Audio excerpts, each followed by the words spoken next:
One tool that interests me, but I haven't used in a classroom yet, is Flipgrid. Flipgrid allows you to record and share short videos online. It also allows your students to record and share these videos, and it allows them to interact with each other and with the teacher. Flipgrid is very user-friendly.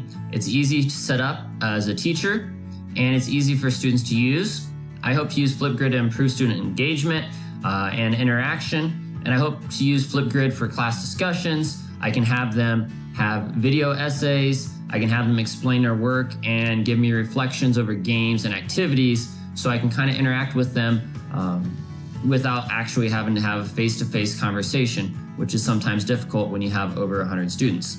Now, anytime you have a video recording tool, there are a lot of ethical concerns and things to look out for. You can have students posting inappropriate content or using it in inappropriate ways. You have a lot of students who are uncomfortable in front of the camera. You have students being able to interact with other students and see each other's videos. This could lead to bullying. You have unequal access to technology outside of school, and you have some students who could find trouble finding a safe place or a quiet space to record from home if it is a homework assignment. To go to Flipgrid, you can go to flipgrid.com to sign up, and you get an educator sign up at the top right, and it allows you to choose between Google or Microsoft. Now, students wouldn't actually have to go through this, they just have to enter the flip code, and you could do this from link it to Classroom or Canvas, and it's going to ask you for your name, where you live, your birthday. You add that information, and you're ready to go. I'm going to name my grid history. Since I'm a history teacher, I could get more specific. I could have a specific class or course, and I could set up several classes for each period. It's going to ask you what way you want to go, school email or ID, and then it allows you to change your code. So I'm going to make mine something that my students could remember. And then you can personalize it so only people with your school's email account can log in and sign in.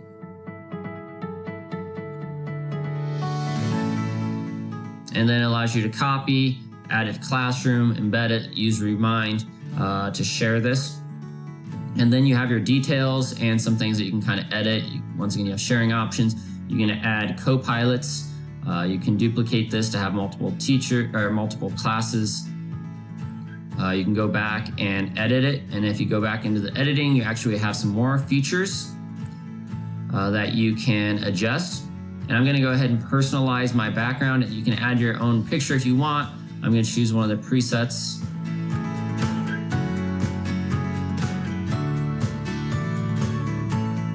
And then you can do a welcome message. I'm going to add a new topic for my students to discuss. I'm going to tell them to introduce themselves to the class. So this would be a great icebreaker activity for the beginning of the year. And I'm going to give them a prompt to introduce themselves to the class and include your name and at least one hobby. And if you go down to recording time, it has 1.5 minutes. I can change that from 15 seconds up to 10 minutes and choose 3 minutes, which is way too long for this activity, but might be something I use for other ones. You can choose if people can see it or if it's hidden before you watch it. And then you can record a focus video for the side. Instead, I'm going to use an emoji. There's lots of emojis to choose from. I'm going to choose a globe.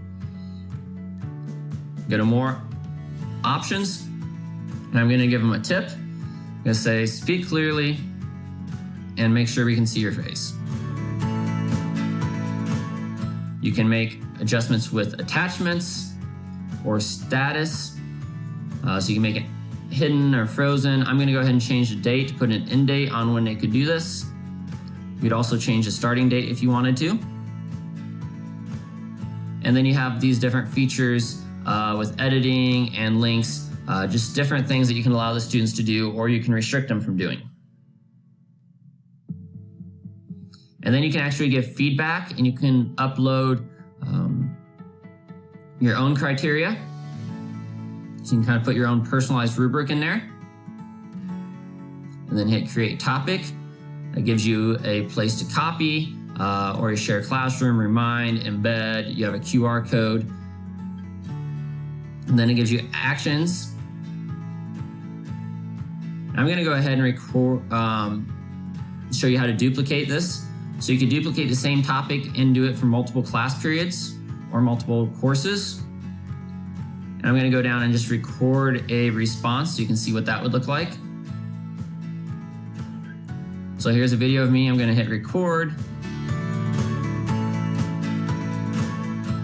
Not actually answering the question, and then it'll let you go back and review, add more. You could redo it if you wanted to. I'm just going to go ahead and save it. It's going to ask me for a selfie. It has different filters you could add, and you can put emojis on there as well. Okay, so it has different actions, sharing. You can make it active or inactive. And I'm going to go ahead and mark it as favorite if you want to. And then you can go back in as a teacher and watch it and grade it. And then students would be able to watch it as well and leave some feedback.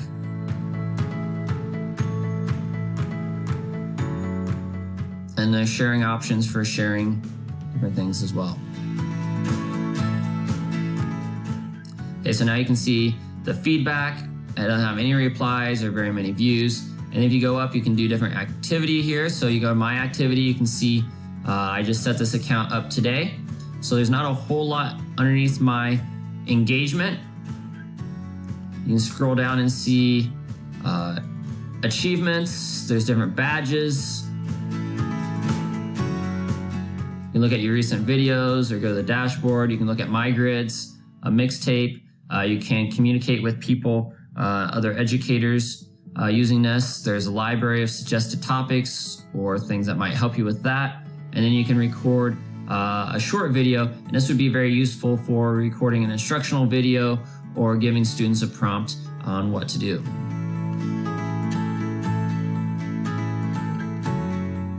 If you go up to the upper right, gives you a chance to go to integrations. You can go to Canvas. There's other places you could integrate it with the Google Classroom earlier on. So I really hope that Flipgrid turns out well for me. I'm anxious to see how it works, and I really hope that it improves student engagement and allows students to communicate with me and communicate in new ways and really learn from each other as well, because I think that's important.